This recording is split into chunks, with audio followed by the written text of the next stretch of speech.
Thunder Road is a tour de force for Jim Cummings, who wrote, directed, and, according to the credits, performed it. The film begins with the funeral of an elderly woman in a small American town. The woman's son is Jim Cummings, a cop who attends the ceremony in uniform and whose lengthy, dysfunctional eulogy is nothing if not arresting, pardon the pun. In a continuous shot that lasts almost 10 minutes, Jim comes out with a stream of consciousness series of non sequiturs. He rambles, he jokes, he pauses, he weeps, he rants.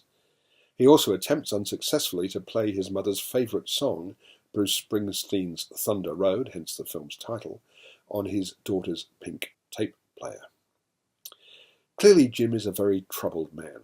Scrawny and intense, he's treated with suspicion by his fellow cops, principally because he has a very bad habit of flying into an almost uncontrollable rage, and when he does, sometimes he draws his gun. The fact that his wife has left him comes as no surprise. For the time being, he's allowed custody of his young daughter Crystal 3 days a week, but his ex, Jocelyn de Boer, is taking him to court for sole custody. Jim's partner Nate, Nicken Robinson, who is African American, remains loyal to him, though he's clearly nervous in his presence because Jim is such a loose cannon. Jim is his own worst enemy. It's more than possible that he's suffering from a form of undiagnosed mental illness. On the one hand, he's basically a decent fellow who genuinely wants to help people. When he sees a girl in her early teens in the back of a parked car with a couple of boys, he intervenes and makes sure the girl gets safely home. But he's constantly prone to abrupt mood swings, and that's not a good thing when you're an armed policeman.